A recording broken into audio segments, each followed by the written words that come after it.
All right, let's see. Hey guys, how are you? We're doing a live broadcast on Facebook Live, and we're gonna see how this works out. Hey Donna, Hey Tiff, how are you? So, alright, this is going to be interesting. Yeah, it's going to be a little confusing at first, but we're going to do everything we can to make it not confusing. We're trying to come up with some topics for our live show, which we're recording to be watched later. This makes no sense. Anyway. Just roll with it. Just roll with it. We're talking tonight about haunted locations in Connecticut, also folklore, legend, stuff like that.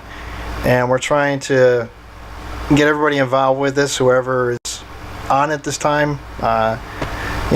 Please chip in and feel free to ask us some questions. So, with that being said, I guess... What's up, Brandon and Corey? I guess I'll start out with, let's say, Dudleytown. That seemed to be one of my favorite things because it's up around my area. And as a kid, I was always wondering about it. Somewhere back in, I would say probably around 1990-ish, somewhere around there, me and some friends decided to go up there and just check it out. Didn't find anything really spooky, didn't find anything, not that we had equipment back then. Just seemed like a quiet place. I could understand why it would be spooky. However, there's some theories behind that, and not necessarily cursed land. First of all, Dudleytown wasn't even really a town. It was more of a settlement or a little neighborhood. They did have a couple of small things there, like a sawmill, school, but I don't think there wasn't a post office and there wasn't a church, I don't believe. So it wasn't really ever considered as an actual town. But what happened was the settlers there, they were trying to strike it with the iron ore, as everybody knows, and there's a lot of iron and stuff in there. But what happened was they started farming the land, and they're on top of a mountain. And very shortly after they got settled there, they found that there were a lot of people that basically farmed the land to no good. They cut down all the trees for charcoal, and it just was a really bad thing. And what happened was the crops started to thin out. There wasn't enough nutrients in the soil because it all washed down because there was no trees holding into the soil anymore. And it just eroded to the crops got poor, and everybody said it's cursed land, it's not any good, and everybody moved out. A doctor somewhere in the 1950s purchased the land secretly and decided to own it as the Dark Entry Society.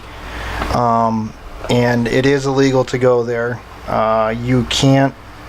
You're not even supposed to set foot on the property because they will arrest you and they will definitely prosecute you for trespassing. So you're not allowed to go there anymore. But again, this was like in 1990-ish, where it was a little bit more lax. There were some pathways that you can actually take that were actually part of the Connecticut Trail, which are no longer. But the story goes that, hello Dustin, how are you? It just goes to show that somehow stories get, produced over the years. And I'm sure there were people that went up there and did stuff that they weren't supposed to. But the original story was the land just got basically plowed and made worthless. And that's why everybody finally left. There is an interesting story. There's actually a really good book. It's by Reverend Gary P. Dudley. You can find it at the library. And it's a really short read. It's only like 100 pages. It's very short, but it's a cool thing. It goes into all the different folklore, legends, whether it's haunted or not. And this guy is actually the actual descent from the Dudley family. So the stuff that he wrote, he did genealogy and everything else. Hey, Eli, how are you, brother? I haven't heard from you in a while. Hope all is well. God bless. Waving back at you. So this was a story that got more popularized back when certain ghost hunters were coming out and decided they were going to go up there and said it was totally evil and this and that, which I'm sure probably now it could be because people did wrong things up there. But I didn't really find anything, but you were also talking 100 years ago, 1990, 91, somewhere around there. A lot could happen in that short period of time. Like right now, you can't even go step foot on the property. So, but I just figured we would start off with that because it gives us a little introduction about some of the stories and our understanding about it. So that's one thing that I wanted to throw out there. So you can't go to Dudleytown. You can try to contact them, but they're just not even going to either reply or they're just going to say no, straight out. But to be honest with you, I think the legend is more interesting than the actual facts, to be honest with you, you know. Hey, what's going on, Eli? How are you? We're hanging in there. Getting through it, my friend. Getting through it. So, those are some things that we wanted to talk about and maybe shed some light on it. Again, this is my opinion. That and $1.30 will get you a cup of coffee somewhere, but just kind of throwing that out there. What about for legends for you? What's one that really touched base with you through the years, probably? Well, definitely Yankee Peddler comes to mind a lot.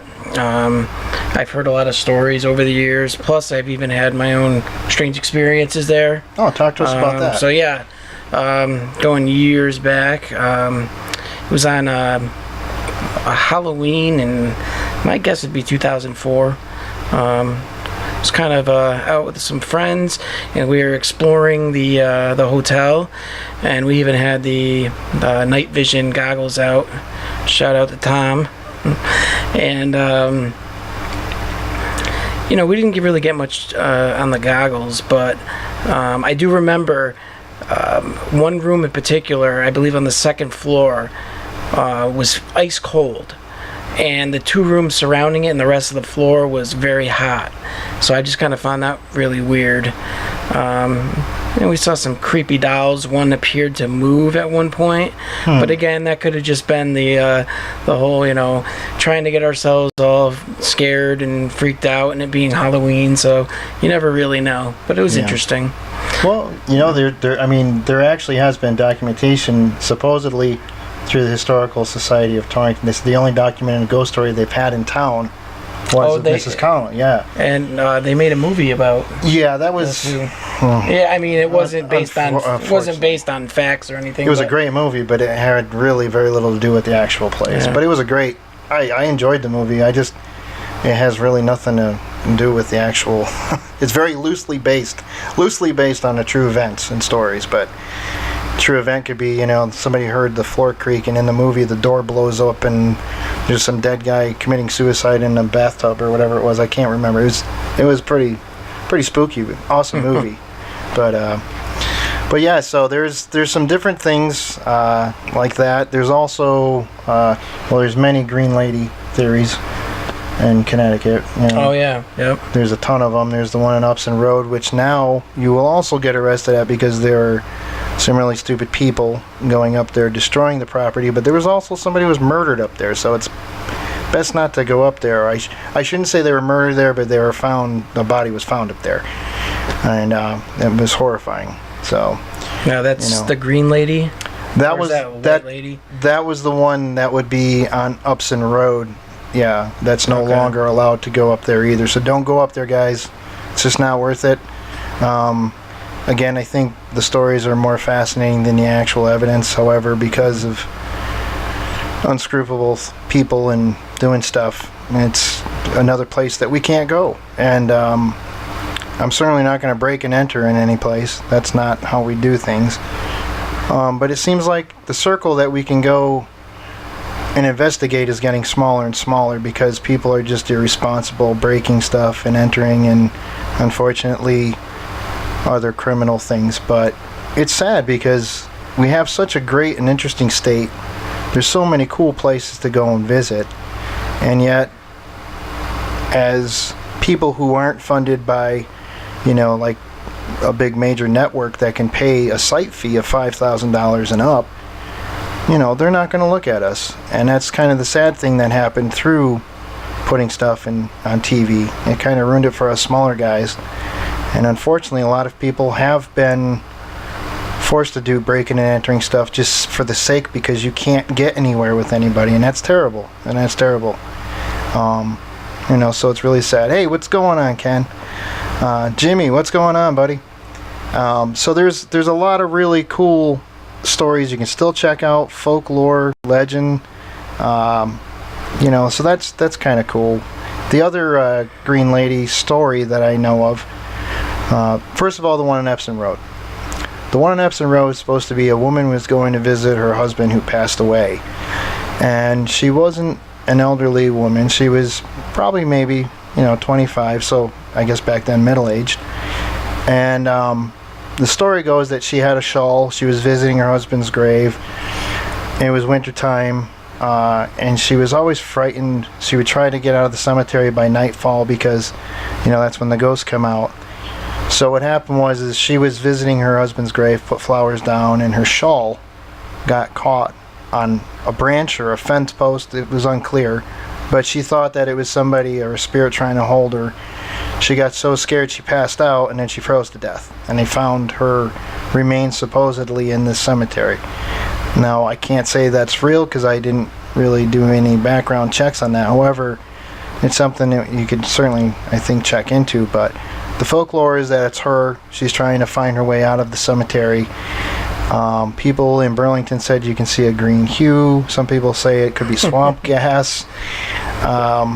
Then there's one supposed to be in, supposedly it's supposed to be in Winchester is the other one.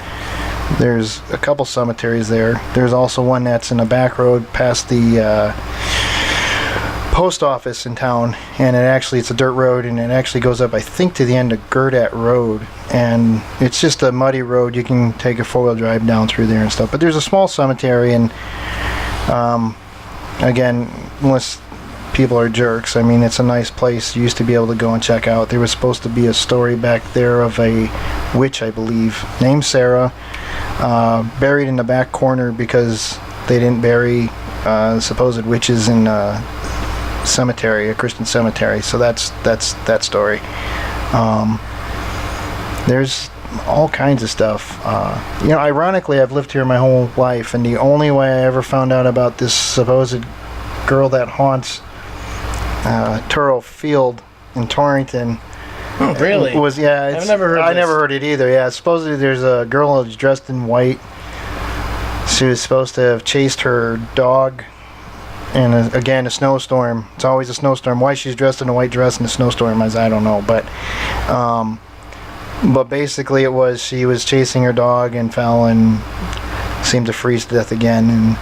And so there's all these stories, but they kind of all link back to the same reasons behind how somebody died. And I know that the Warner Theater is supposed to be haunted. There were some people that came in and did some ghost hunting in there, and I guess they got stuff. I don't really know, but it's getting harder. I noticed that, and it seems that for a little while we were doing quite a bit of businesses, and then it kind of slacked off. But we've had a couple interesting ones lately. Yeah. It doesn't have to be a business to be interesting. That's for sure. Yeah. So a shout out to our friends that are out there and maybe who are watching this later. Hello, everyone. But our idea basically was to try to create some kind of show that we can get you guys involved with, but we're having streaming problems. So we're doing a recording while we're doing Facebook Live, and eventually we will figure out a better way to do this. For now, this is kind of the way we have to do things. Yeah, I'm having trouble with this. Yeah. Yeah. And Dom keeps making me laugh. But there's some, there's some cool stories out there. If anybody's I'm going to be signing off Facebook Live now, but the video for the show will be up later. Oh, okay, there we go. All right, so we're going to go ahead and do some recording live too, and I'll keep mine going. But if there's anything you guys want to throw in there, Jim, if there's any cool stories you want to throw in, by all means. Donna, Ken, anybody, just feel free. I'd like to hear some ideas what we can throw on here. One of the other things too is, again, I didn't know this until recently, but there's an episode, I guess, on what is it, Finding Bigfoot or whatever that's supposed to happen one in of those shows? Thomaston, Connecticut, I guess. Really? I shouldn't laugh. I mean, it's possible, I suppose, but it was it's amazing how all these stories are coming out, and it's like, I don't know. I know that years back, there was a story that was, I think it was in the Foothills Trader, and I think it made its way to the internet. So it's got to be true if it's on the internet. No, of course, of course. But there was supposed to be a ghost sighting back in the 1800s, early 1900s, that a guy was riding his horse. Hi, Janice. How are you? Oh, hi, Janice. Hi, Dan. Your son was just on my live feed, cracking me up. How are you? Feel free to throw in anything you want, Janice. We're trying to figure this out as we go along. So, but one of the things was, I guess this horse was killed by one swat of this Bigfoot, and it made it to a paper supposedly. But the problem is what you find on the internet versus what you can actually go through historic documents through town are two different things. Unfortunately, we all know of fake news, and that could be pretty realistic looking, but so that's some of the things. The other thing I was going to ask you about is there was supposed to be a story about the black dog in Meriden. Have you heard about that? A little bit. It's supposed I'm to be a not real bad familiar omen. with it, but Yeah, I guess it's supposed to be a bad omen. There's supposed to be a park in Meriden that if you go down there and you happen to witness this dog, this is an actual dog, or is this supposed to be some kind of like spirit, evil spirit, Okay, like red glowing eyes, it seems, Hey, Doug, what's going on, brother? Feel free to chip in. We're trying to figure out some things to talk about as far as the paranormal. It could be anything at all. Mysticism is cool, too. If you want to throw something in with that, that's awesome. But yeah, I mean, there's so many different things. I mean, that, one of the things that was really cool is John Brown's house. I remember some years back. This is a personal story, so I don't know if I can actually share it with everybody because Ghost Hunter says we don't put our personal stories out there. Is right? that what they say? Well, that's what. Yeah, Jason and Grant, they never want to tell their story because it was too personal and yeah. Okay. So I don't know if I should tell this because it's a personal story. I say go for it. All right, I'm gonna go for it. So we were out probably around 2000. No, it must have been before that. Again, it must have been right after we were married. Hubbard Park. Yeah, I think you're right, Donna. Thank you. Hubbard Park. I apologize. It's Hubbard Park. Yeah, very cool. Thank you for that. We decided we wanted to go and try to check out, John Brown's birthplace. And it's just right in our neck of the woods. So we figured, why not? One night we went up there with a friend of mine, Don Kiesel, who I miss you, my friend. I know you're watching over us. I absolutely love you, and I know you're with us still in spirit. So we decided to go up and check out John Brown's house, and we had our tape recorders back then. I think me and Missy were just newlyweds, so I think it was probably around 97, 96, somewhere around there. It was shortly after we were married. And we decided we want to check out a ghost hunting excursion, and one of Melissa's childhood friends was actually in town. We decided to go up and check out John Brown's house, and had a recording going, and got a voice on it. And the weird thing is I said, "Who did this to you?" And it came out right. Was this whisper I got? So I'm like, oh, well, I don't think anything of it, but wow, it must have been some guy named Wright. So a few weeks go by, and we're somewhere, I think, in October, if I remember right, because it was getting ready for the fall, and there's some great recipes, there used to be great recipes in the Foothills Trader. So at the time I was drinking, so I was in the package store. I picked up a 6-pack of beer, picked up the Foothills Trader, went home and opened it up, started looking for recipes, and there was this John Brown story. It happened talking about his trial, and it happened to say the name of his lawyer, and the lawyer's last name was Wright, Wright, and that was the word that I got on that EVP. Now, was that EVP supposedly from John, or just kind of any random person you think? In my mind, I was talking to John, I was interviewing him. I said, "Who did this to you?" And that's when it said Wright. And it was weird, and it just, how everything fell in place, that just a couple weeks later, I picked up a Foothills Trader, and there's the story about him. It was so weird. Now, just to be specific, when you asked him who did this to you, Yeah. you mean who did? Yeah, who actually basically found him guilty to hang. To hang him, yeah. okay. And he said right. So it was really kind of creepy, but very cool, you know. But yeah, that was, you know, a story that just kind of rung out. You know, there was a couple of things we did early that really pushed us to actually forming a group. You know, and some of this stuff was checking out these places and getting folklore and legend, and it was mostly for our own, you know, for our own liking, I guess, our own answers. And then we started helping other people, and then before you know it, we started to get more and more. Dropped off a little bit, and then we got more and more again, and then for last year was kind of going crazy for us for a little while the year before. So yeah, it was kind of cool, but yeah, it's kind of drying out there a little bit. We get the trickle cases, but you know. Well, do you want to go in a little bit about the one case that we actually turned down? That might be one to put out there, yeah. Yeah, I mean, we don't have to get specific about it, but, you know, just kind of like the details surrounding it. Yeah, I received a phone call from actually a client of a friend of mine. I don't want to say names until I get her approval, but anyway, I got a phone call referring to me through her. Great lady. And I received a phone call from a woman with a very heavy Polish accent. And she started talking to me about, I was told that maybe you can come up with an instrument, read if there's high EMFs, and see if there's something on my property. So I started taking some information, and I did call Dan and talk to him about this, and I kind of said, I think this is out of our realm, but here's what it was.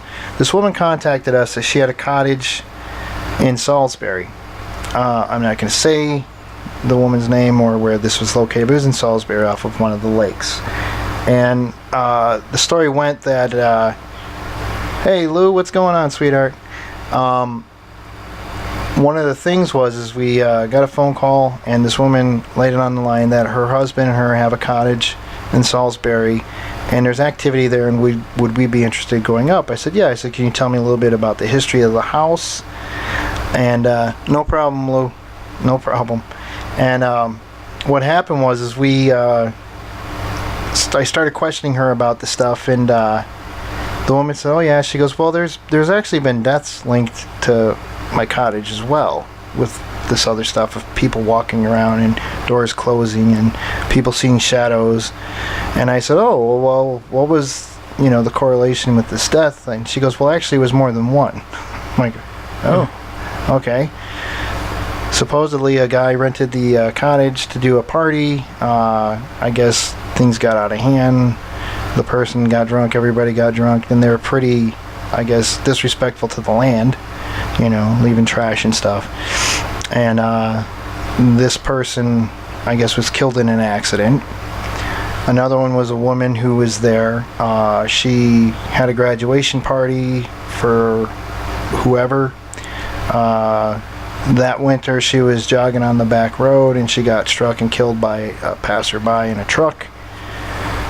Then there was a story about she had a Polish worker come in who was from Poland, and that's why she hired him, because they can talk. And he was doing some post work, I guess, putting in fence posts and stuff like that, and he found some stuff and he moved it out of the way, whether it was a stone or whatever. I'm not exactly sure, but anyway, he died like a month after being there. So I started going, you know what, there's more of a coincidence. You know, it could be all coincidence, but I'm not going to take that chance. So I started doing some research and found out that a lot of this was connected to actually a chief who settled on the Great Lakes, or on these two lakes, and he actually named one after one daughter and one after the other daughter. So you know that this place was very sacred to him and to his people and his family. So you could just imagine, fast forward, the land gets taken, white settlers come in, they build houses on here. You know, that's already disrespecting the land from what it was originally. So all this stuff started happening. I said this is too much for me, so I did contact somebody who has been in the field longer than me, and who's dealt with everything from demons. Hey Maureen, how are you? Long time no hear. Hope all's well. So this person was Someone quite famous. yeah, too. someone very very cool person. They took this over from me, and I believe that they're still either working on the case or possibly have maybe solved it. I hope so. I don't really, again, because of legal reasons and because you gotta be so careful on things you say today. I don't want to get in trouble or have that person be mad at me. So, somebody who's very reputable took over the case, and I guess they were going to go through it. But there are some times when things just don't feel right, and I can't jeopardize by putting these guys in there. And they've already taken some very spooky cases when I was getting laid up with my back surgery. They did a couple of things, and hey, how are you, Maureen? How are you? And without, I guess, going into names, that could kind of be a story that you can talk to us about without too many names. I can't. No. No, Okay. I really can't. All right. And that's not because it's a personal reason. It's because this person is getting pretty famous, actually, and it's best not to. But there are. Wait, we might be talking about something different then. We're talking about the place up Squire Hill area. That my sister and I took. Yeah. Oh, I understand what you mean now. Yeah. Yeah, no, I'd rather. Yeah. Do that. It was interesting though how things unfolded. We'll just put it that way. It was something that. It was an experience that didn't have to do with ghosts. We'll say that. It had to do more with dark magic, and that's all I'll say. But yeah, the stuff is real, and sometimes you got to know what's kind of too big for your britches, and don't be afraid to say, I'm not really comfortable doing that. Exactly. Because first of all, you're not going to be able to help these people as much if you're not knowledgeable about it. Second of all, you're putting yourself in danger if you don't know what you're handling. And you got to be careful about that stuff. And, it's not necessarily always the ghosts and ghouls you got to worry about, too, is it's actually people who you meet when you go in to do investigations. Some people can not be the people you thought they were, And we had a good experience with this person, but we've gone out of state to do things. Yes. And, I mean, these are people that we don't really know. Great people once you get to know them. Oh, yeah. So, But, you go to someone's house. Absolutely. Out of state that you don't know. You never know what can happen. We've had good experience, thankfully, but you never know. And that's the thing too is it's amazing when you think about just the area we live in, how rich all the different cool things are.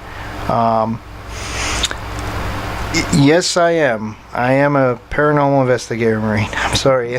that's supposed to be on my link there, but I don't really advertise it much. We kind of go word by mouth, but yeah, we've been doing stuff for quite a while now.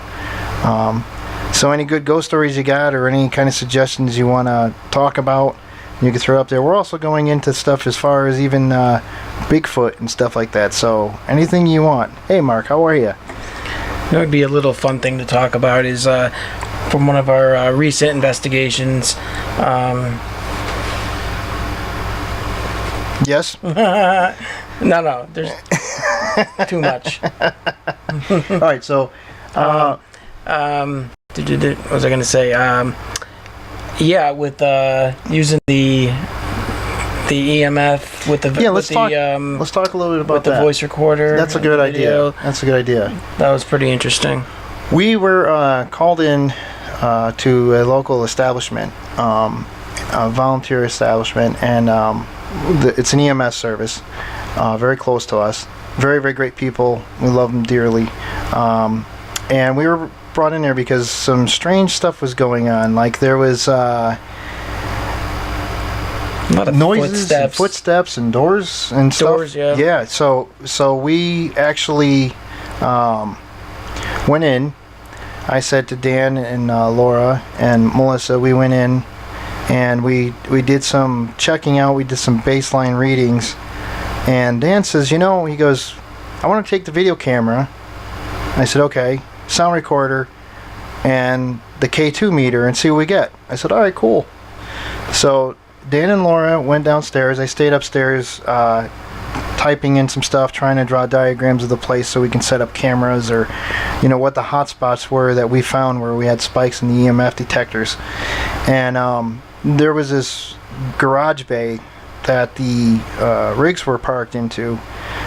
We did baseline readings around everything. We know that there was a little bit of amplification when the trucks are plugged in, because of course you got current going through there, but this was spiking way past safe zones. And I mean, this thing was spiking in correlation to what Dan and Laura were asking.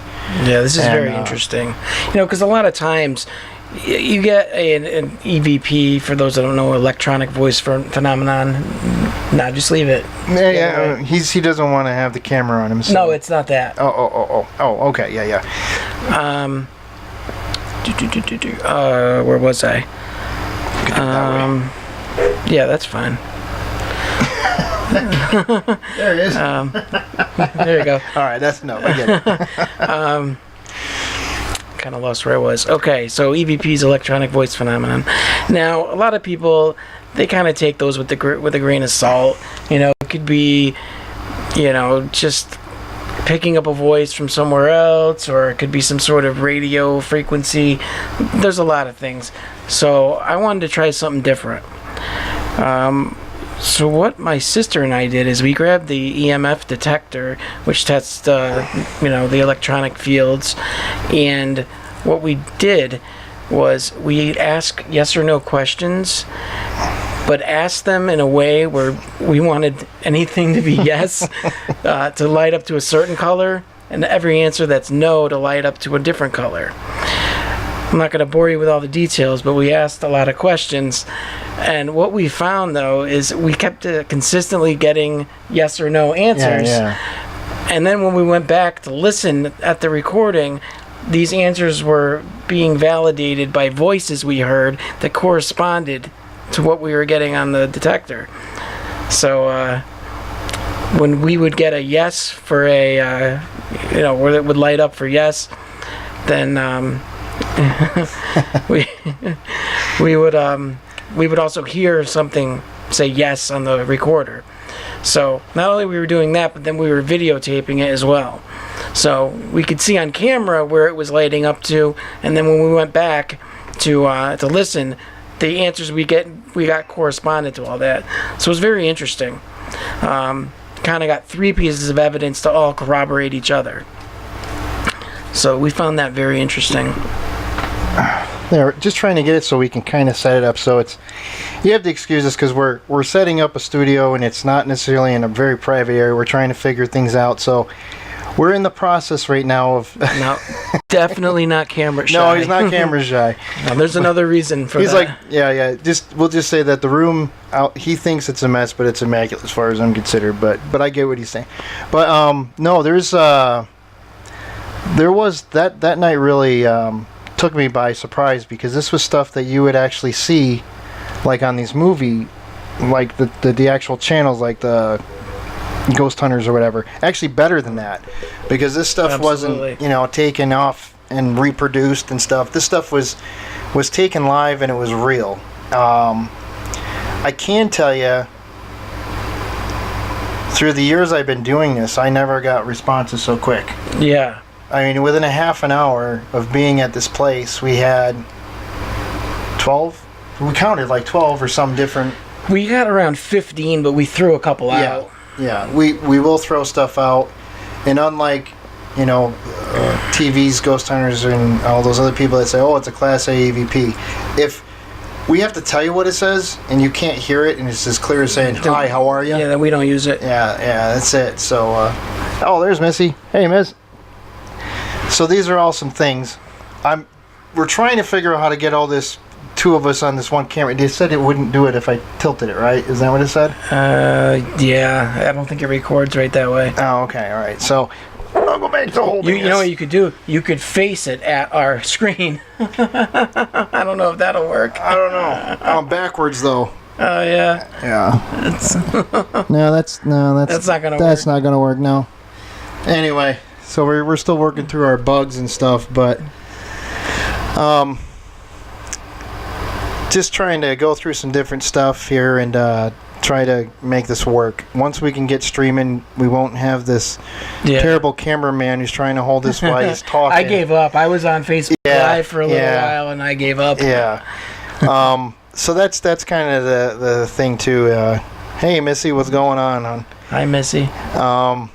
So those are some of the things we were talking about.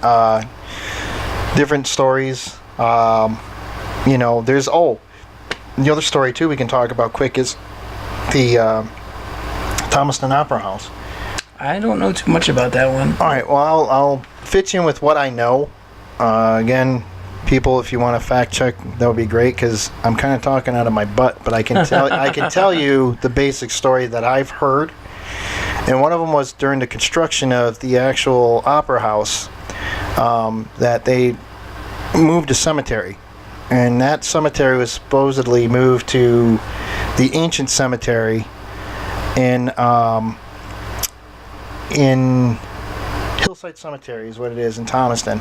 The ancient burial ground that the Boy Scouts and stuff built and put aside. They put up this nice little fence, and it says the ancient burial cemetery. That's supposed to be the site of the people that were moved, or some of the people that were moved from the actual opera house, and that's where they were supposed to be buried. However, they did say, hey Douglas, what's going on? They did say that some of the backfill that they took out of there when they were digging the foundations, they found skulls and stuff. It actually ended up in people's gardens as top fill. Wow. And supposedly there was, bones and stuff that they found in there. Fast forward, they added the police station, I think, first to the back of it, and then the fire department. I could have those two backwards. There was a fire department that was actually connected to the opera house. I think it's more of a museum now. But supposedly, I guess the person who was the mayor used to love to go in there and play the organ, and you can hear the organ playing. It's an organ that was actually sponsored and rebuilt by Yale. And I think the original organ went to Yale, and I think it got sent back. Yes, I know we need to get a bigger budget, honey. I know. Yeah, I know. We're working on a real shoestring budget, but we're doing something, so it's not so bad. Right. But the story goes anyway that you can hear disembodied voices. You can see seats going down. Once in a while, people who worked actually in a municipal office there, which is directly off of the hallway that goes into the opera house. There's actually offices there, and it's those cool offices with like that crinkled glass with the gold leaf name like you'd see in the old detective series, and you'd open up that door and it's just like a cluttered room and stuff, but that's their office. And I remember sending them a package way back when we wanted to investigate it there, but again, it was going through the really hard time when they weren't sure if they were going to keep it open, close it. And it's a shame. It's a beautiful place. If you guys get a chance and you happen to want to see a really cool show, if it's open again, you guys got to go check it out. It's really nice. It's awesome. It's old. It's very dated, but it's really cool because it's almost like you're stepping back in history. The building itself is absolutely gorgeous. So now the cemetery in back, Hillside Cemetery, I have a personal connection with that as well, that I went again with my buddy Don, who's passed away, and my buddy Rickard Darm. If you're out there, Rick, what's going on? We started to do some field research, I guess, if you want to call it that, back when we were, in our early 20s, around beer drinking age, So you get a 6-pack of beer and go out to these places, and, we didn't do anything wrong. We just kind of went in there and did our... Well, I guess we did do stuff wrong. We were trespassing. But we would go into the cemeteries that were haunted and whatnot. We went there after going to the new Northfield Dam. Northfield Dam was very strange as well. Don told a story about how there once was houses, I guess, in that area. And when the flood came through and whatnot, they actually damaged the houses. And supposedly, I guess they flooded this area to make the dam so we wouldn't have the reoccurrence of that. But it was weird because we were up there and we weren't really recording anything. We just kind of went up there to chill, have a beer, watch the sunset. And this is just up the road from Hillside Cemetery in Thomaston. And we heard like branches breaking. So, Jay, what's going on, brother? I could use you as a camera guy. Yeah, we could definitely use a camera guy. Absolutely, man. Absolutely, Jay. Anytime, brother. Anytime. See, they don't get to see the actual good camera angle right now. Hey, John, what's going on? We got the Beak Man here. Awesome. Once we actually upload the video, they'll be able to see the decent camera angle. Yeah. This is. I'm trying to do. Jay, just so you know, I'm trying to do filming this on my hand while we're filming it for our camera setup for the webcast. That's going to be taped now and going to be shown so people who missed the show will be able to see it. So, well, thank you. You're so cute too, big boy. So anyway, so this story goes, we were there, we hear these branches breaking. I assume it's a bear. No, it wasn't Bigfoot. But we heard the branches breaking, and then we started hearing kids. Like kids whooping and hollering, like little kids, like 12-year-old kids playing in the street. It was the weirdest thing. And we recorded it. We had it on tape recordings. This was with the batch of tapes that I gave to certain people to investigate. And it all went out the door to the Connecticut ghost hunting people that were back out really hot in the 70s and 80s. Okay. And I lost everything. And so that hurt. That really hurt me because you put so much trust into people and you lost them. Yeah, literally. So that was one of the interesting things. So we did this thing. We heard the kids and everything else, and we said, okay, let's go down to the cemetery. It's dark now, and I froze up. There I am. So we went to the cemetery, Hillside Cemetery in Thomaston, years back. Again, we were kids. I was working for a cemetery at the time, and kind of got some word in that we were going to go there and check this place out. So we kind of loosely had permission, but not really. We went in there and we saw the weirdest shit. This was before stuff was on TV about hooded figures and shadow people. It was still light out enough where you can tell if somebody was screwing around with you. And we went into the entrance of the cemetery. We had all of our tape recorders going, and we always made a V formation. I would always be in the back, and the two guys would be, 100 yards apart from each other with their tape recorders, so we wouldn't get backwash from each other and stuff like that. And when we talked back then, we talked really quiet, like, hey, we're here, can you hear us? Can you tell us your name? We were talking very quiet, so we wouldn't pick up on each other's recording. So what happens is all of a sudden I start hearing somebody calling my name, and I swear it was my buddy Rick. I'm like, Rick, what? What's up? He's like, what? I didn't call you. I says, yeah, you just said Eric. He says, no, I didn't. I said, was that you, Don? He goes, no, but I heard you call me. I said, no, I didn't call you. So we were hearing each other's names being called by us. It was mimicking us. Creepy. And it was creepy. It was very creepy.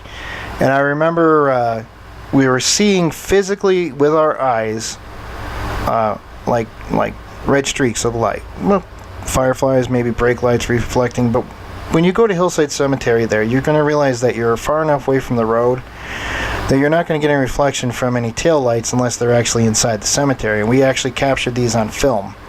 Well, before digital cameras. This was on 35 millimeter film. Again, we sent this stuff out, so it's word of mouth. So it sucks because this was evidence that we collected before Supernatural Inc. was even vested as a group, and this would have been so cool to talk with the group about, so I have to say it word of mouth.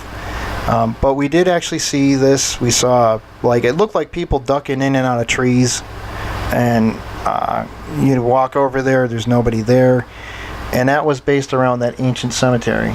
And then we did get voices. We got raspy laughing and raspy breathing in all of our recordings when we were that far away, and it sounded like somebody was right on top of the microphone and they did it. So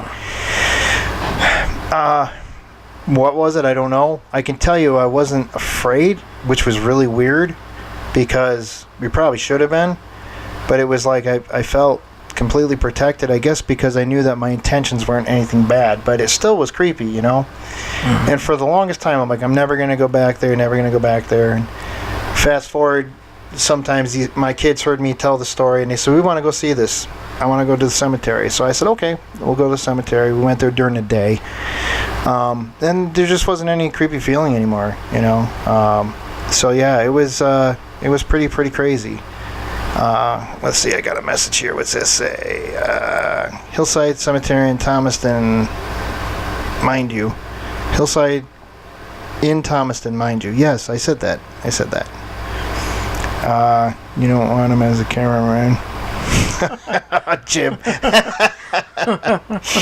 I'm sure you all can read that. I won't repeat that. But that's yeah. Jay will get even, I'm sure. He's got a sting that's funny as hell. So, Jim, watch out. It's your turn. But yeah, no, it's there's a lot of cool stories and a lot of stuff that's not far away. I know that Donna and our friend Diana. I don't know if you're out there, Diana.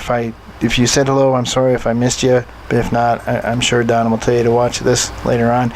They have a great story that I won't do justice with about Hookman and some cemeteries down in their area. And these stories are creepy, people. I mean, this isn't, this is stuff that we actually went down to their house to check out. And I would love to have them on and tell that story, with them being able to fill in the blanks, because my memory is not as good as it once was. Like I say to Dan all the time, I think I forgot more than I remember, because at one time I thought I was a lot smarter than I finally realized I am, that I'm not. Or something like that. Sense. Perfect sense. So, but yeah, it's kind of cool. I mean, there's a lot of really cool places right here in Connecticut. And Maureen, I didn't ignore you. I saw your message, and I love TWC, so I definitely would love to meet them. Hello, Susan. How are you? Wave back to you. Yeah, so there's a lot of cool places right in Connecticut. Massachusetts has another great one. We're talking about doing it's hard for me now because my mom is going through some problems right now, so we can't really be home for a long period of time. I actually had to forfeit a great camping trip this year because my mom has been quite sick, and we're trying to deal with that. A lot of forgetfulness. Dementia's starting to set in, so it's kind of difficult. I don't want to leave her for too long, but there is some great places you can check out. One of the places we definitely want to at least try to do a day trip to would be Salem. Salem, Mass is great. And we keep talking about Lizzie Borden House. Yeah, too. Lizzie Borden. That's a definite overnighter, though, because I want to stay in that. I want to rent the whole place out, stay in it. You know what I mean, and do that. If we can get some people that would want to join us, and we can rent out the whole joint. That would be really cool. Maybe everybody who wants to do some investigating. We don't have a date, but it has definitely been something that's been on our minds, and I think that would be a lot of fun. Absolutely. And I wouldn't mind bringing friends or have some friends come along, because I know everybody that we hang out with and we know is very responsible and very respectful. So that would be awesome. I would think a collaboration would be great. Yeah, it would. So... if you guys are interested in something like that, we can possibly book out Lizzie Borden's. We'll find prices and see what it would cost, and if we can book out like even a Friday, Saturday, or if they have to, if we got to do a Friday, Saturday, or Sunday or something, if we can save up for that, and we can get a bunch of us we going. have the information on it already. We took it down, and I think we had it on way back when we used to have meetings, and we got to start again. Yeah. Well, you know what? It's primarily just the four of us, and we see enough of each other that we don't really need the meetings. It's just nice because we're always because it's fun. It's just a good way to bullshit. If anything, I mean, but yeah, that's another thing too. We talked about that. There's also my friend Eric Perry. Eric, if you're out there, God bless you. I hope everything's going well. I know you just started some new work, so when you get a chance to see this, I love you, brother. Definitely be in touch. We've been talking for a while about doing documentaries and stuff like that and bouncing off the ideas, and when I wasn't feeling so good with my back, and he was going through some turmoil as well, and I wish him nothing but the best. Really, really nice guy, and God bless him and his family. But we've been talking about stuff, and he's really interesting because he actually went in and did Bridgewater. He wanted to do the Bridgewater Triangle, which was another Okay. big deal through Massachusetts, New York, and Connecticut, I believe. Is that what it touches? I'm trying to I'm remember. not sure where all the points are, but That's a crazy it story, sounds- man. yeah, it Oh is. my goodness! And before we even delve into that, I would love to have Eric, even if he would Skype or something, and we can get the real information, because he's been there and checked There's a stuff out. lot of these triangle areas all over the world. I mean, Yeah. a lot of people are familiar with the Bermuda Triangle. Yep. Which I've been in the smack middle of that many times. You see anything? Feel I anything? have not. No. Miss brought up a great point, and I think me and Danny were joking about this. You ever notice how as soon as like the radar and the radio got much better, there hasn't been any more of the tragedies? But as Dan pointed out, we don't know that. They just don't publicize it so much anymore. But still, you got to think of an area on Earth where what did they predict one time? Over 100 different ships sank, and how many planes? What did they figure over the years? It was like a ridiculous I don't know. amount. It's a ridiculous amount for one, and I don't even think it's a. It can't even be a I don't want to say correct account, but it's probably much higher than they even had estimated. Hi, Don. Good to see you, my friend. Dawn has some great stories too. I mean, we did a house together just right before I think you guys came on. We did the house in Thomaston. That had to have been what, maybe 2006 or 7? It was just around there. It was right before. I think it was right before my back surgery, because I was still on a cane, I think, Okay. when we did that. And then you guys joined in right after my back surgery, because that was the first case you guys took for me, because I couldn't my make it. sister was around a little bit Yes, for a while, yes. because my schedule was crazy at the time. Yeah, we were touching base Yeah. how we were going to do this and stuff. I hope you guys could hear me all right on the phone. You'll be able to hear me better once it's recorded, so I apologize. But I'm trying to do 3 things at once, I guess. Yeah, So, yeah, it's been interesting.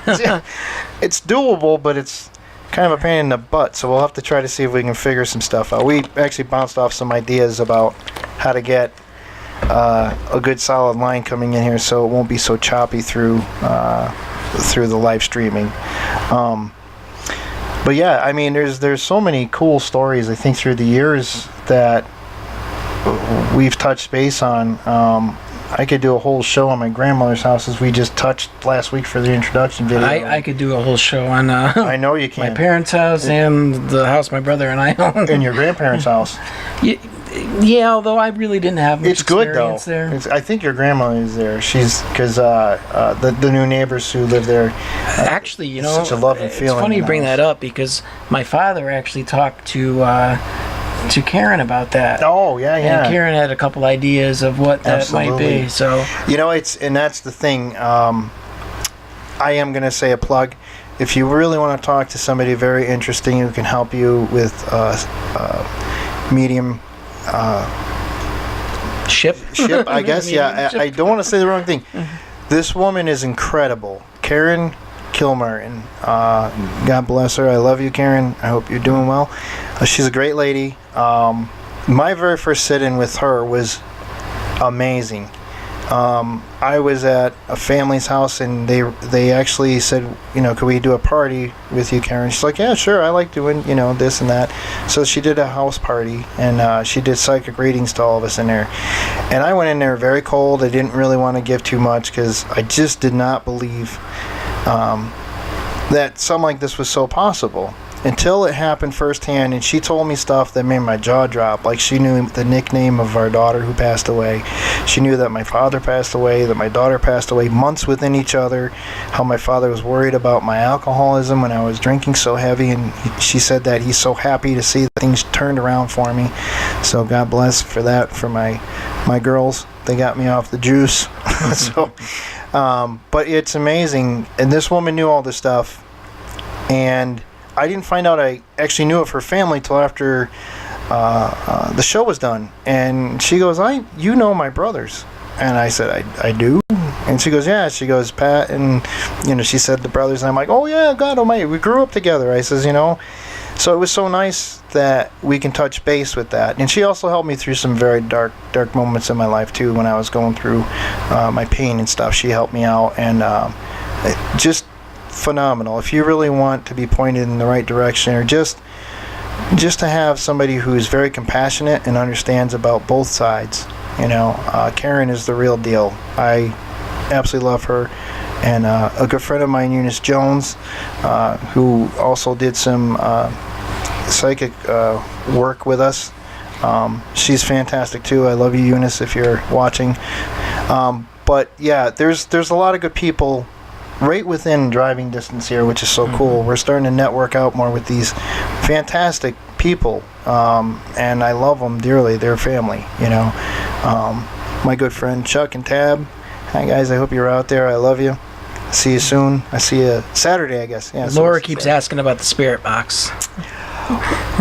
Yeah. Well, we did try a spirit box. My brother Chuck bought one, and we tried it out at a firehouse we were doing, and we didn't really catch too much. And he's like, I'm gonna keep testing this thing, see if it's real or if it's BS.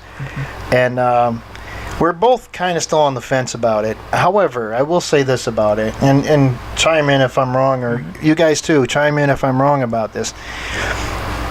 Radio frequencies are so tricky. I realize that the GAC boys took it into a place that had no reception, and that blew me away when they got stuff, because you're in a solid concrete bunker where there is no radio waves, and they picked up stuff. So that one, if I was there and I saw it personally, I'd be like, yeah, I absolutely believe that this thing does contact people. However, some years back, we did an investigation at Cheyenne's, and I was just telling Danny about this. Cheyenne's is no longer. It used to be a coffee shop. Fantastic home baked goods. Diane and her husband Charlie ran it. They were great people, little guys. Wonderful stuff, but just economy, unfortunately things didn't work out, and they closed shop. But we were invited in to do an investigation there, and it was so strange because in the back of this coffee shop was the kitchen, and she had her radio set up there, and boy, you can hear voices in there. And I'm like, boy, you can't hear voices. Now, next door was, I want to say it was the Warner Theater backstage. Do you remember they had a little, did you ever go in there where they had just like one of the storefronts was a little small community stage? They did smaller shows there. It was really nice. It was more intimate. I mean, you probably had 40 people there, maybe 50 or 60. And they would actually do real plays through the Warner Theater, but on this thing just for, keep costs down and stuff. It was kind of cool.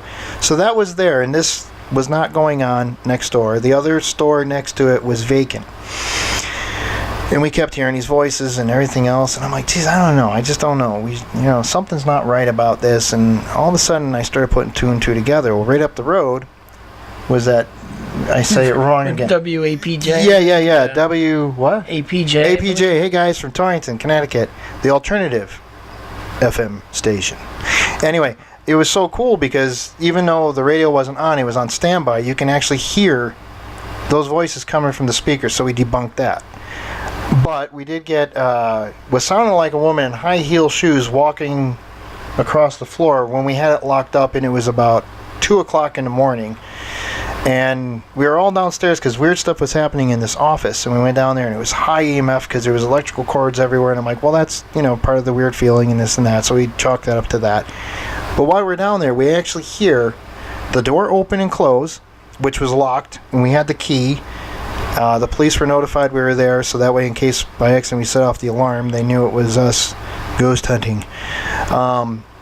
So there was no one else there. She was not coming or going. She said, I'm done for the shop. It's yours until 6 a.m. And we had the place, but yet we heard the door open and close. We heard somebody walking across the floor in high heel shoes, and this was recorded. We gave her a copy, as we do in Supernatural Inc. Everybody gets a copy of all of our evidence, of what we found or what we didn't find. We try to get evidence back out within 2 to 3 weeks, depending on how much information we get.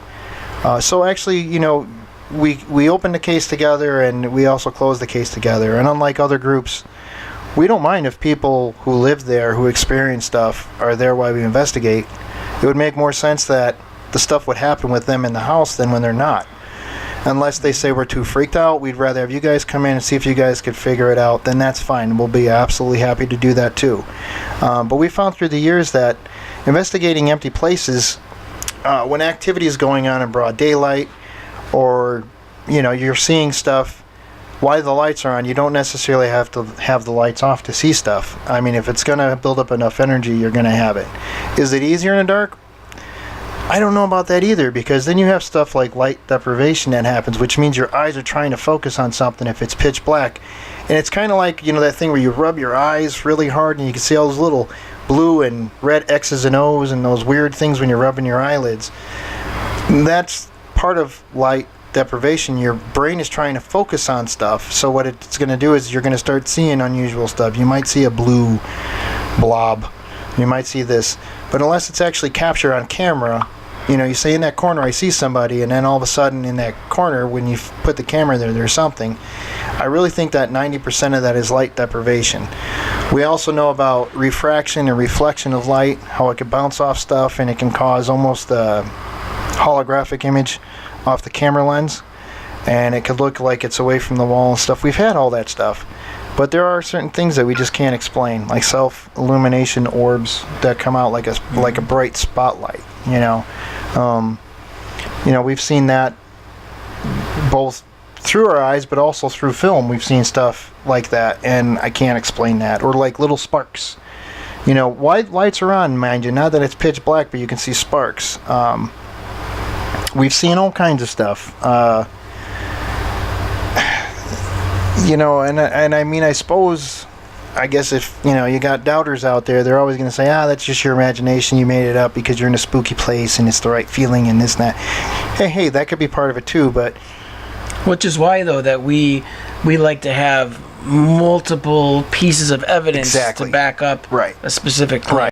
Right. And that goes with that whole EVP what I was talking about earlier, with the EMF detector. Absolutely. And the EVPs, Absolutely, and that's the real thing. I mean, when you've got more than one thing happening, is it possible it's coincidence? Well, I guess anything could be coincidental, but when it's all three things... I don't believe in coincidences. Yeah, there's sometimes when you see a cat, it's a cat. You see a ghost, it's a ghost.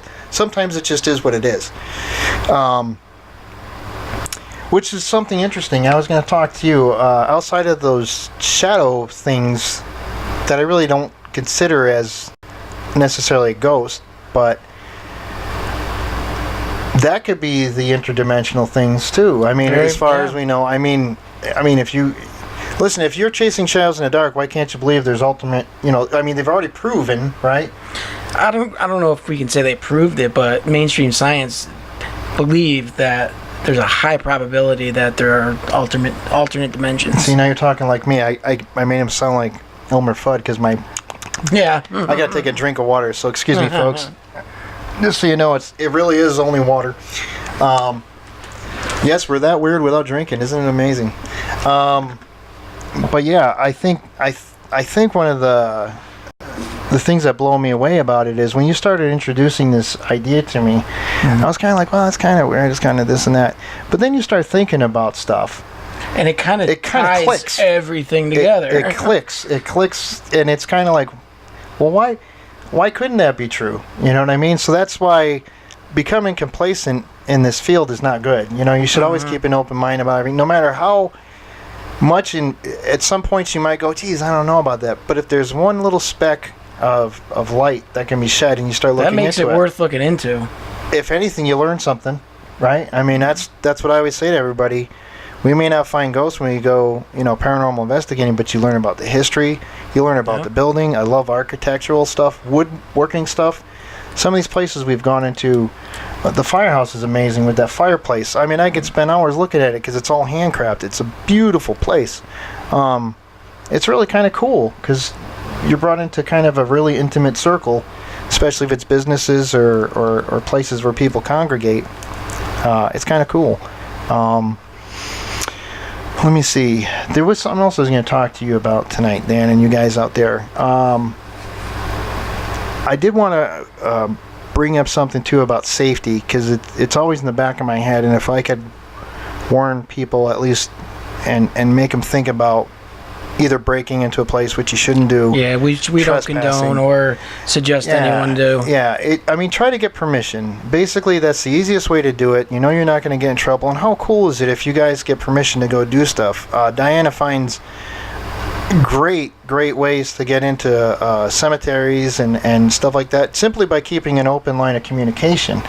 It might take her a little while, but that's what it's about. It's about trying to get all your ducks lined up in a row. Right now, Dan and Laura are working on this phenomenal case, which I can't go into, but this has been something we've been trying to do for over a year now.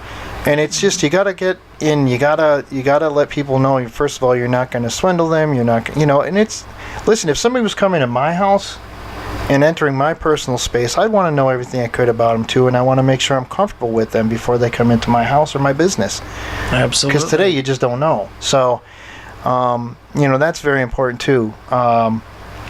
Also, if you're going to go out and decide you're going to go do some trailblazing and check out these haunted areas that we told you not to check out, and I strongly say you don't, but people are people. If you do, you're taking it into your own risk, and I would highly suggest not doing it. Make sure you get fully permission. If you are going out to check out something, though, please let somebody know that you're going out and checking these places out, just in case if you fall down and break a leg, they at least know where to start looking for you. That's another big thing. There's been too many cases where people have fallen through floors of abandoned buildings and either got really badly injured or even worse.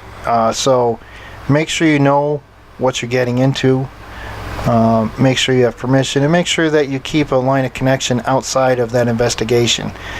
We strongly suggest not having your cell phones on when you do these investigations, because a lot of times it'll give you artificial readings on K2 meters, mel meters, and whatnot. But it's okay to stop once in a while, take a break, and make a phone call, or shoot a text out saying, "Hey, listen, we're still here, didn't pick anything up," or "Hey, things are going cool, I'll keep you posted." Always keep a line of communication open. That's why we also don't investigate alone. We always do a buddy system. It's not because ghosts and goblins are going to come out and get you. It's because what happens if you fall down, you break a leg, or something happens, you get sick, and you can't necessarily get back to us? Communication is a big part of it. Or the ghosts might get you. Or the ghosts could get you. Yeah, which would be, as long as you catch it on film and I could peel it away from. Yeah, you don't want to waste that opportunity. No. I mean, I'll put your name in it. I'll say, yeah, Dan was the guy who died holding the camera, and the ghost got him. And all joking aside, let's hope not. But what I'm saying is just you want to think things through, because I'm sure all of you who are on here have done some form of paranormal investigation or have been linked to this stuff, and it's just better to have a buddy system. I think it's more fun too, actually. Oh yeah. You don't have to. Especially if you're just sitting around waiting for something to happen. You don't want to be doing that by yourself. Let's face it. Sometimes paranormal investigation is boring. It certainly can be. Hours and hours of nothing. The ghosts don't always just work on command. No, and it, you might take you a couple times too, going back to a place. You may not get some. And you might not get anything at all. Nothing. There's plenty of times we've gone in and just got nothing. There have been places where they want the place to be haunted, so they get activity, and we were able to debunk everything. And you hate to say it, but you tell them, "I'm sorry, but we didn't find anything." That doesn't mean it's not haunted. It just means we didn't catch anything at the time. Mm-hmm. But we're also not gonna make false accusations of stuff we can't, back up, or that we don't have proof on. Or take a supposed EVP, which could have been one of us, and kind of spin it that, okay, no, this could be saying this here. No. Exactly. That's what also causes us little guys to get poisoned, and that makes us all look like, idiots. But, let me see, what's this saying? Who, me? Never investigated. Oh yeah, Missy, crazy kid. What happened there? Oh, sorry. You just got a picture of my my soundboard. Amateur. That's me. But yeah, I mean, it's kind of cool. There's a lot of cool places to check out. I know we're kind of rambling because we're still trying to figure this out, so I apologize. That's okay though. Some points too. To kind of put out there. If any of you guys know places that are haunted and we can get permission to go in there and investigate, you guys absolutely come along with us. You get a copy of everything.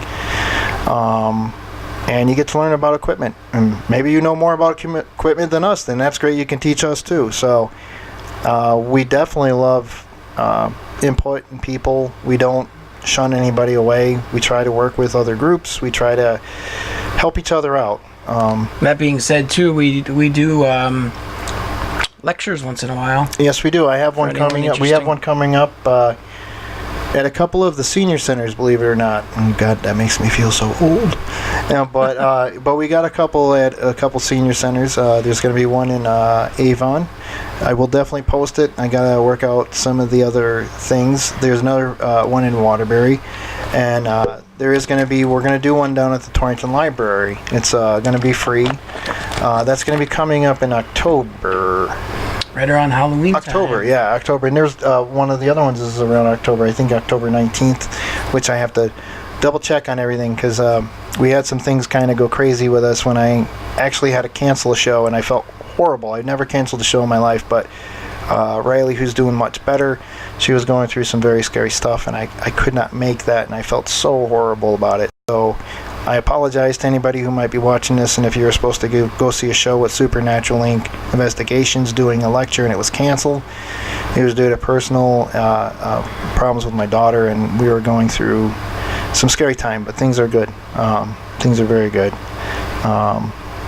But I do want to put out as well, now your dad, who runs Scarpelli's restaurant, by the way, awesome place, great food, really reasonable price.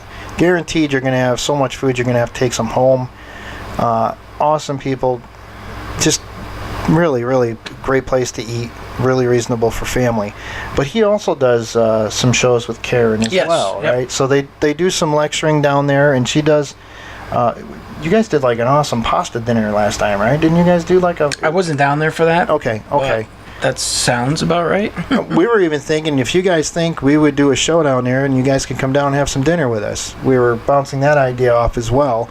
Maybe that one we can try to do live if we can get the cable situation straightened out. So anybody out there who has tech experience, we are very tech illiterate. Very.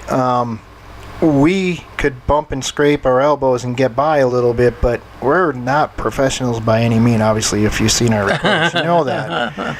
But we're trying to get there, and we're both open to learn. And certainly, if you can help us with technical stuff, we're not going to boot you to the curb. You can stay with us and help us out with stuff too. Like I said, my buddy Eric was going to help us out with a lot of stuff, but he's got so much stuff going on.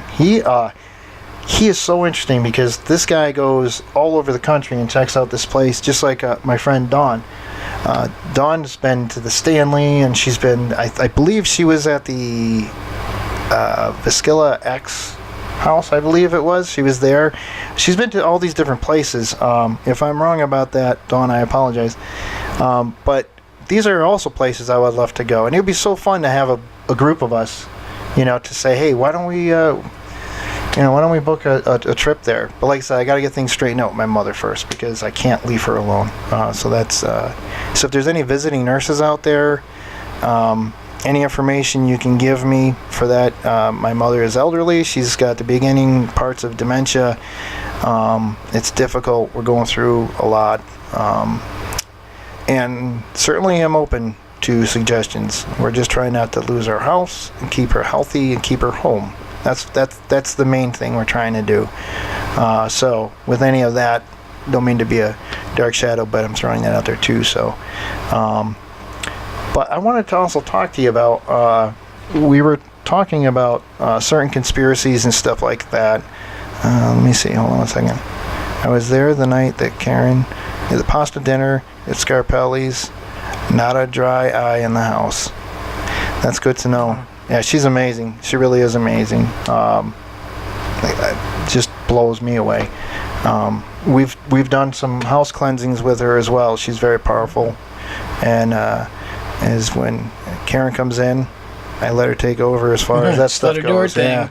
And what do you need, Karen? I'm here to help you, kind of a deal. And she's fantastic with the families and also, just handling and she's very compassionate on both sides of the coin, which is really amazing. But again, Eunice and Karen are the two people that I would not have a question sending people to.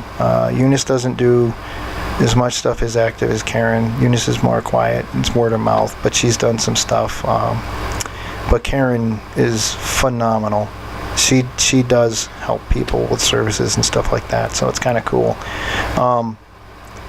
But you know, it's really weird. I mean, we've met some great people through the years, seen some interesting stuff. Can't quite explain. I'm going to share this with everybody. I'm going to tell you about the first real sighting of a ghost that both me and Melissa saw. We were doing the morning paper for Waterbury Republican right before we got married. We each were working our asses off, but we needed extra money, so we got a motorcade route up in Harrington. This was around the time when all those people were getting murdered on Valley Road and stuff, so it was really creepy. And we were leaving one morning. There was snow. It was snowing out. We stayed at her mom's house, who lived in Harrington. We had the papers early. We went up to Crash to start the paper route at 6. We got up at 3 to get the papers, but we were so exhausted, we figured we'd start at 6. That way the road has a chance to get cleared out. We were in a 2-wheel drive diesel pickup. Okay, so that says that. So we're going up the road from her mom's house, and she's putting the papers together, and I got the radio on. Snow starts blowing across the road, and you can see that. All of a sudden, Miss yells out, "Oh my God, watch out, Eric." And I saw a dog dart in front of the truck. And I slammed on the brakes, and I said, "Oh my God, I killed the dog." I felt so bad. So Missy was upset. I was upset. I said, "Just stay in the truck where it's warm, and I'll look around. I'll get ready to call, and the police will have to go back down the road to her mom's house," because this was before cell phones, before I could afford one anyway. So anyway, I look out. I got a flashlight. I'm looking around the truck, and I don't see any animal. So then I start looking for tracks. There's no tracks in this fresh snow, except for mine. So I'm like, maybe I'm seeing things. So it is early. Did you feel that you hit something? No. I went back in the truck, and I said to Miss, I said, "What did you see?" She goes, "It was a dog. A dog ran out." I said, like a German Shepherd-sized dog. I think I said it, German Shepherd, and she says, "Well, that size of a dog, yes." I said, "Okay." So we were quiet for the rest of the paper. We just delivered. We were thinking, like, what did we just see? We both saw it. I've seen wind blow in front of headlights, and yeah, you know, if you use your imagination. No, this was a fucking dog. That's all there was to it. There was no ifs or ands about it. So we did this paper route. We came home, and we walked in, and her mom, for all of you who haven't met Marge, she's a class act. She's hilarious. She's just, there's no filter. "What's wrong with you two? You look like you've seen a ghost." That was exactly what she said.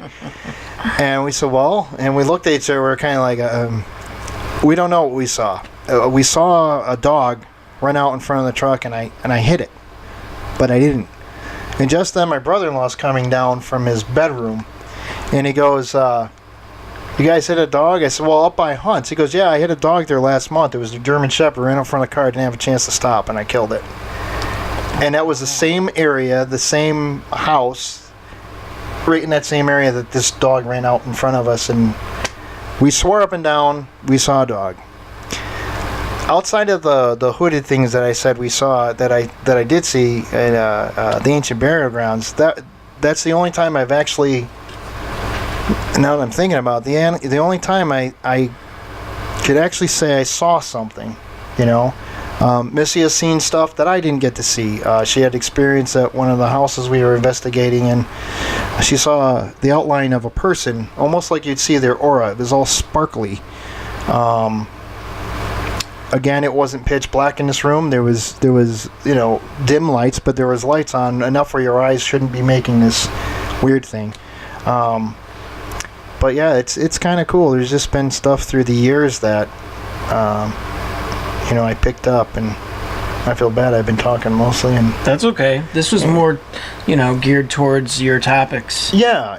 Well, like I said, I'm trying to have everybody get a chance to know us, but also, you know, I don't mind people coming in and telling their own stories is cool. I also have something up on Supernatural Inc. Facebook page where there's a, I don't know if we can still get to it because they changed so much stuff on Facebook, but there used to be a place where you could put your story in, your ghost story, and it was your own story. We wouldn't use it. That wasn't the reason behind it. We were just trying to get people to actually put a ghost story up on this page. And it was when we first opened up Supernatural Inc. page. And we had a handful. You know, we had some people. I believe Diana posted one. I think maybe Donna did. My cousin Kim did.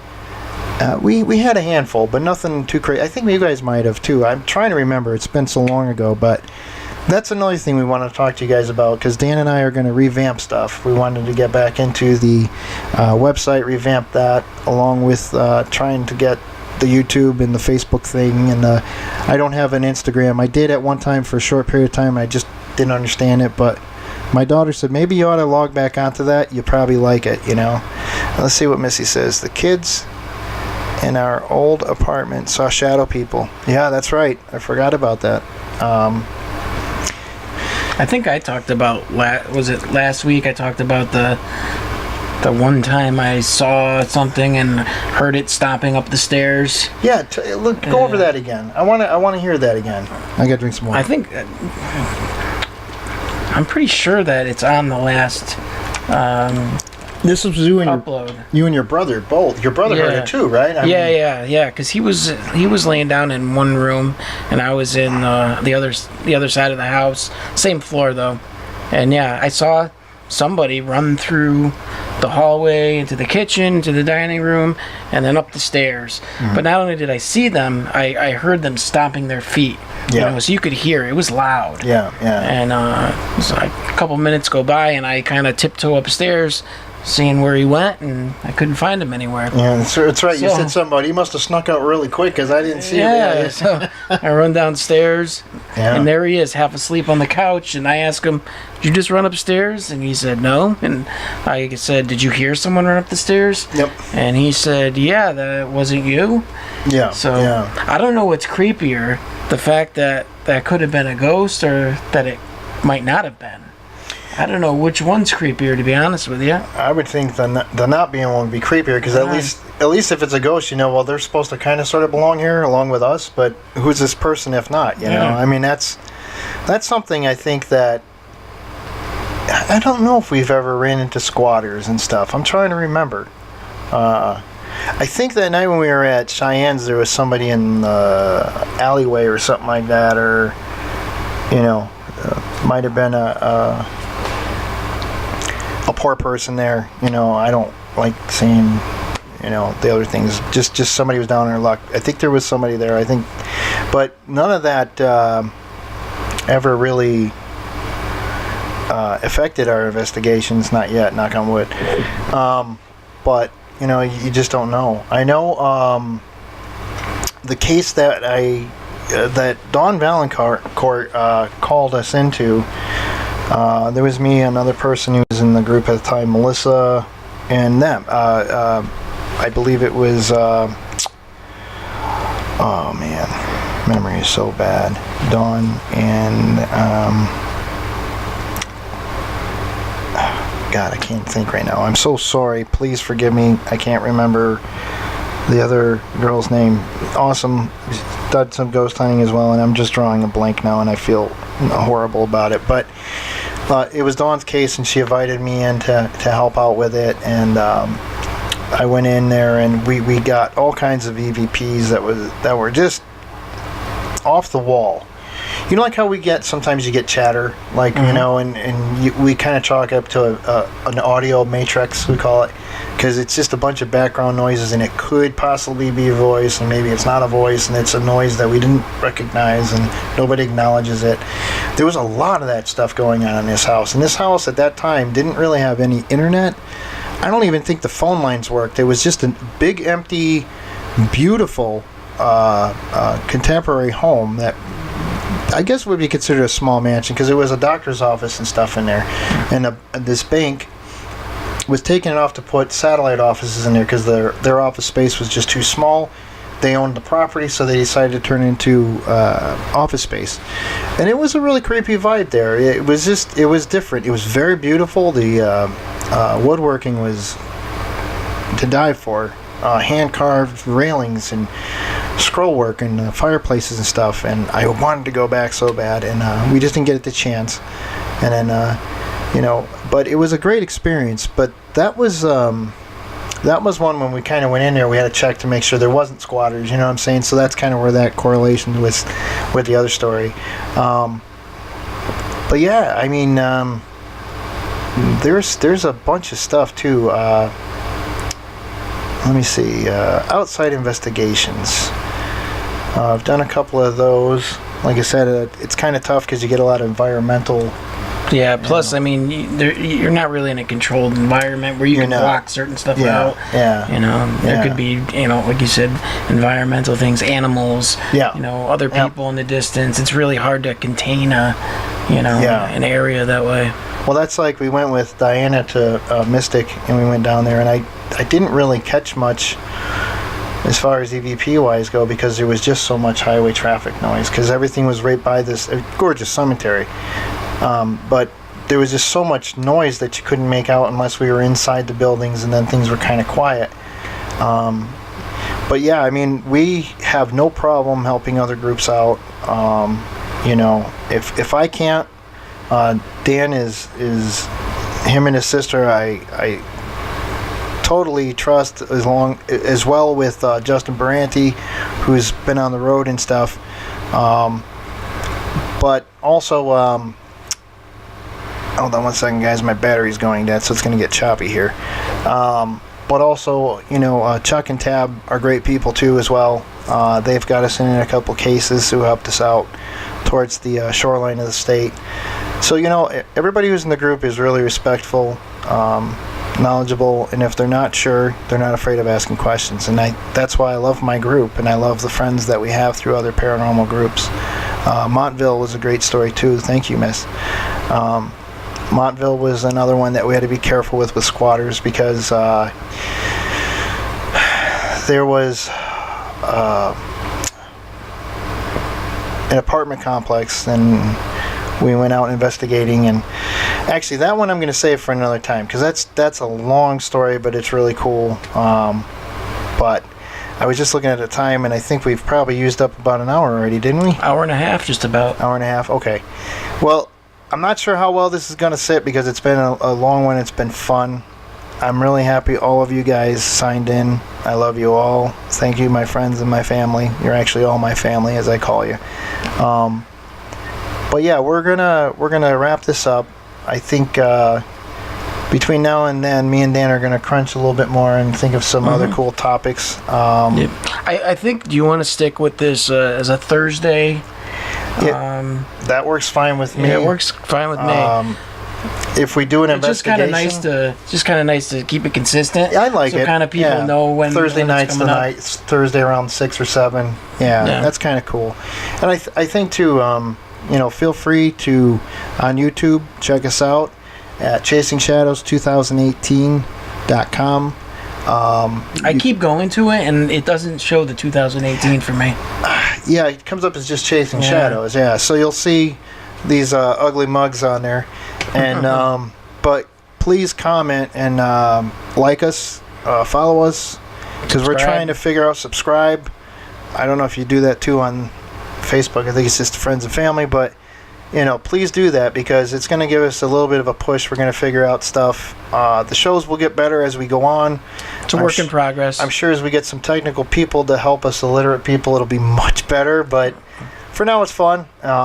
We hope we didn't bore you guys too much. God bless you all. Love you. Thanks for all the great prayers and the wishes for all you people out there who've helped us through everything. God bless, stay safe, happy hunting, and always seek out the truth. We'll see you next week. Take care, guys. Bye-bye.